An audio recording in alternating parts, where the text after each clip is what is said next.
আসসালামু আলাইকুম। আজকে আমি বাড়িতেই বানিয়েছি দোকানের মতো মিষ্টি দই। 100% কিন্তু দোকানের মতোই খেতে হয়েছে। দই বানানোর পরে আমি নিজেই বিশ্বাস করতে পারিনি যে দোকানের মতো এত পারফেক্ট দই আমি নিজেই ঘরে তৈরি করেছি। আগে জানলে আমি দুধের পরিমাণ একটু বেশি করে নিতাম দই বানানোর জন্য। আজকে আমি দই বানানোর জন্য 1/2 লিটার গরুর দুধ নিয়েছি। আজকে দই বানাতে আমি শুধু চিনি আর দুধ আর দইয়ের একটু বীজ ব্যবহার করেছি, আর অন্য কিছু এর সাথে ব্যবহার করা হয়নি। এখানে আমি চিনি অ্যাড করে দিছি হাফ কাপের একটু বেশি দিয়ে দিচ্ছি, আর একটু আমি রেখে দিচ্ছি পরবর্তীতে ক্যারামেল তৈরি করার জন্য। এখন আমি দুধ ভালোভাবে কিছুক্ষণ জাল দিয়ে ঘন করে নেব। দুধ জাল দিয়ে আমি 4/3 করে নিয়েছি। এখন এটা সাইডে রেখে চিনির ক্যারামেল তৈরি করে নেব। চুলাতে প্যান বসে আমি বাকি চিনিটুকু এর মধ্যে দিয়ে দিচ্ছি। চুলার তাপ একদম মিডিয়ামে রেখে আমি কিছুক্ষণ অপেক্ষা করব, নাড়াচাড়া ছাড়াই অপেক্ষা করব। দেখুন কিছুক্ষণ পরে চিনিগুলো গলে সুন্দর কালার হয়ে আসছে। এই পর্যায়ে আমি একটা স্প্যাচুলা দিয়ে ভালোভাবে নাড়াচাড়া করে সুন্দর একটি কালার তৈরি করে নিয়েছি। এরকম কালারই করে নিয়েছি, এর থেকে বেশি করলে দুধে তিতা তিতা একটা ভাব আসবে। এ পর্যায়ে আমি দুধ ঢেলে দিয়েছি। এখন আরও কিছুক্ষণ দুধ জাল দিয়ে ঘন করে নিব। দুধ জাল দিয়ে অনেকটা ঘন হয়ে আসছে, মানে আমি এখানে 500 গ্রাম দুধ নিয়েছি।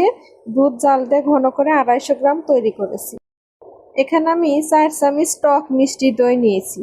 একটি ছাঁকনিতে আমি 1 ঘন্টা আগে রেখে দিয়েছিলাম। দেখুন অনেকটুকু পানি বের হয়ে গেছে। অবশ্যই টক দই ছাঁকনিতে রেখে পানি বের করে তারপরে নেবেন। এখন আমি ভালোভাবে দইগুলো ফেটিয়ে নিচ্ছি। দই ফেটানো হয়ে গেলে দুধটা আমি ঠান্ডা করে নিয়েছি। একদম ঠান্ডা করা যাবে না, হাতের আঙ্গুল দিয়ে রাখলে বুঝতে পারবেন হালকা কুসুম গরম অবস্থাতে এখন এর মধ্যে ফেটানো দই দিয়ে দিচ্ছি। ভালোভাবে মেশানো হয়ে গেলে আমি এখানে একটি বক্সের মধ্যে ঢেলে দিচ্ছি। এখন ভালোভাবে ঢাকনিটা আটকিয়ে গরম জায়গাতে রেখে দিব। আমি এখানে যে চুলাতে রান্না করছি সেই চুলাটা এখনো হালকা গরম আছে। এখানে একটি কাপড় দিয়ে তার উপরে বক্সটা দিয়ে দিচ্ছি, দিয়ে তার উপরে আরো 2টি কাপড় দিয়ে ভালোভাবে রেখে দেব। এটা আমি 5 ঘন্টার মতো রেখে দিচ্ছি। 5 ঘন্টা পরে আমি এটা দেখবো এসে। 5 ঘন্টা পরে আমি এসে দেখাচ্ছি আপনাদের দইটা কেমন হয়েছে। ঢাকনাটি খুলে দেখিয়ে দিচ্ছি। দেখুন আপনারা দেখেই বুঝতে পারছেন দইটা একদম পারফেক্ট হয়েছে। এখন আমি একটি বাটিতে উঠিয়ে আপনাদের দেখাচ্ছি দইটা কতটা পারফেক্ট হয়েছে। দেখতে কিন্তু খুবই সুন্দর, আবার খেতে খুবই মজা। একদম ক্রিমি ক্রিমি একটা ভাব হয়েছে দইয়ের মধ্যে।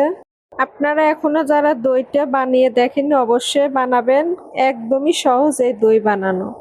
এতদিন সবাই ভালো থাকবেন, সুস্থ থাকবেন। আল্লাহ হাফেজ।